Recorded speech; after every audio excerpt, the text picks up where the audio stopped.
Et pour parler de ces objectifs, justement, nous recevons sur ce plateau le Wali de Sétif, Monsieur Mohamed Amin Deramchi. Merci d'avoir accepté notre invitation, Monsieur le Wali. Alors, vous avez écouté hier le président de la République, Abdelmajid Tebboune. Il était à la fois clair et pragmatique. Il a même comparé les Walis aux premiers ministres dans leur propre wilaya. À quel point ce discours vous a conforté, vous, afin de prendre davantage d'initiatives?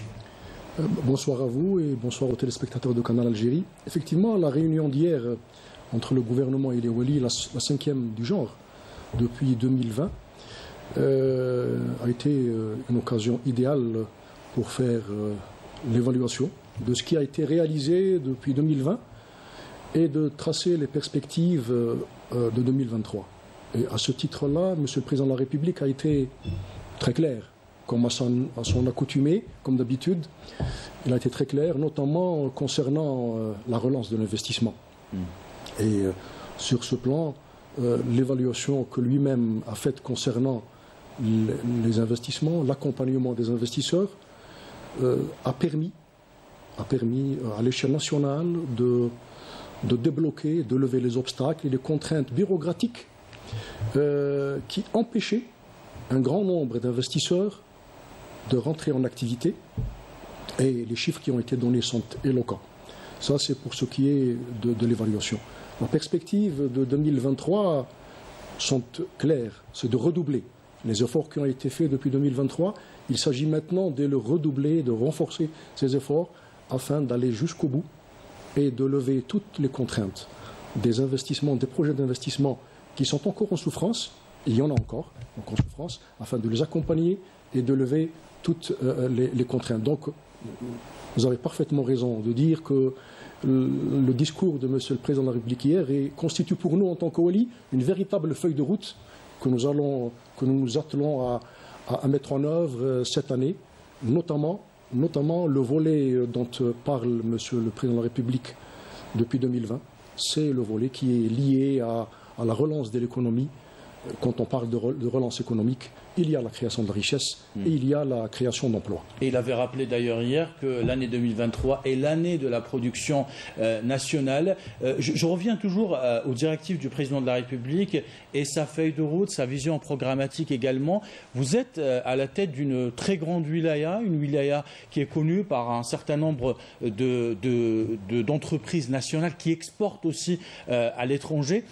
Quel message vous avez aujourd'hui aux investisseurs algériens ou même étrangers pour venir investir à Sétif? Au-delà des messages, il y a des actions concrètes.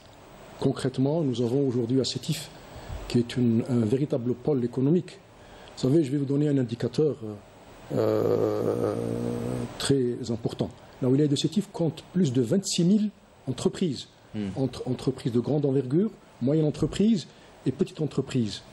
Ces entreprises-là qui emploient plus de 80 000 employés. Et parmi ces 26 000 entreprises, il y en a 25 qui sont considérées à travers leur production comme étant de grandes entreprises qui font dans l'export.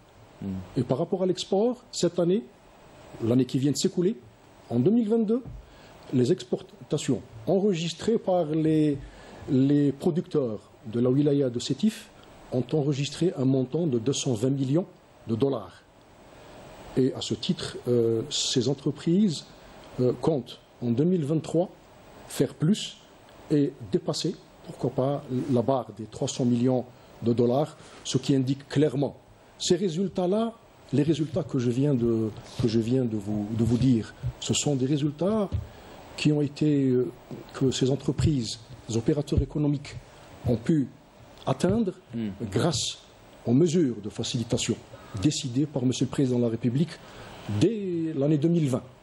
Vous vous souvenez tous à ce moment-là le nombre important de projets qui étaient sur le point de rentrer en activité, mais qui malheureusement étaient bloqués par des entraves bureaucratiques et des entraves et des lenteurs administratives qui en réalité n'avaient pas de raison d'être. Mais aujourd'hui, le climat de l'investissement est en train de changer. Il est en train de changer parce que M. le Président de la République est en train de faire changer les mentalités.